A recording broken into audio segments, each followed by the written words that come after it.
This may not be the best of times for the police command in Lagos. The controversy over the death of 11-year-old Sylvester Oromoni Jr., a student of Dowen College, has continued to rage.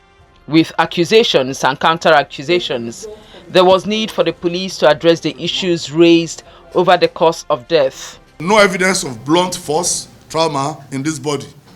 The findings in the esophagus and stomach are not compatible with chemical intoxication. Finally, death in this case is natural.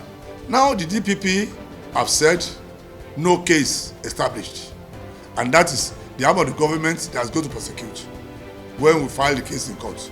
The medical report said this was a natural death that happened after the investigation, and these are the evidences that will be tendered when the case starts in court. With the conclusion of natural death, journalists wanted to know how thorough and extensive police investigations were, like rumors of bullying in the school. We gave an open invitation to whoever whose child was assaulted, whose child has any case, whose child, anybody has anything against the school authority. He spoke on the protest and threat by Ijo Youth Council on Thursday.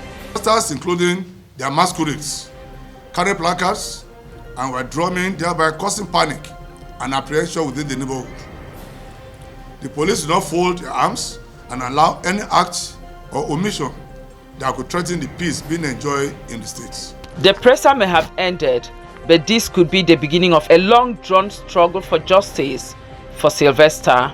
The Commissioner of Police stressed that their responsibility was to investigate the criminal aspect of this case, which he insists they have done. However, advised anybody who might feel aggrieved to approach the appropriate quarters.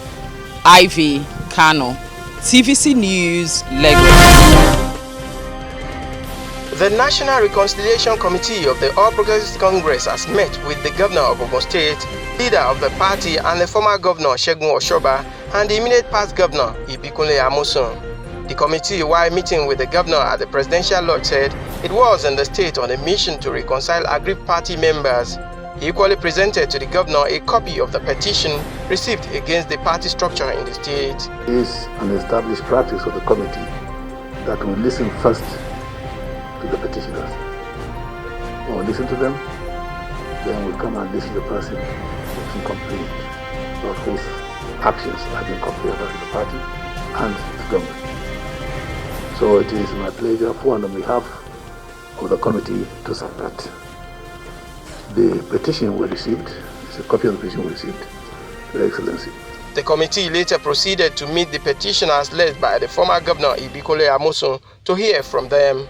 After a closed-door meeting, the chairman of the committee refused to tell journalists some of the issues raised inside, but confirmed that they are working in the interest of the party.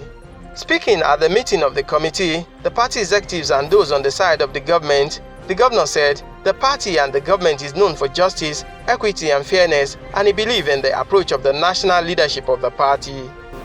Party loyalists, you have not left your party.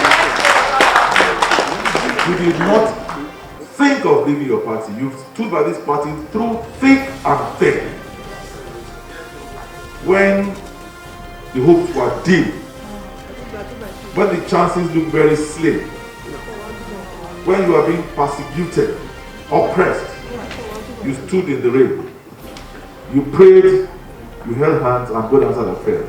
The committee later went into executive session with the leaders of the party in attendance. Kazim Olowe. Family members of the deceased received the Chief of Naval Staff, Vice Admiral Awal Gambo, who leads a condolence visit. They mourned the death of their father, husband, and the former Chief of Naval Staff, Vice Admiral Ishaya Ibrahim, retired, who passed on Tuesday after a brief illness. I'd like to say thank you for your love and support during this time, and I pray that even as you've shown us help, shown us love, that you will always find help in your time of need. I pray that God will sustain you and keep you strong, that you will fulfill your careers and you will leave long to look after your children and achieve much, even as God enabled my dad to. The present Chief of Naval Staff had served as Naval Assistant to Vice Admiral Ibrahim when he was Chief of Naval Staff.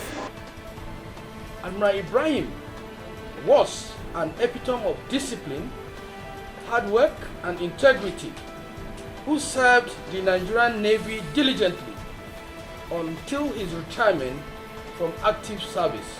In a condolence message, President Buhari described the former naval chief as one whose meritorious service to the nation continues to inspire many officers. Vice Admiral Ishaya was the 23rd Chief of Naval Staff. Sifon Esien, TVC News, Abuja.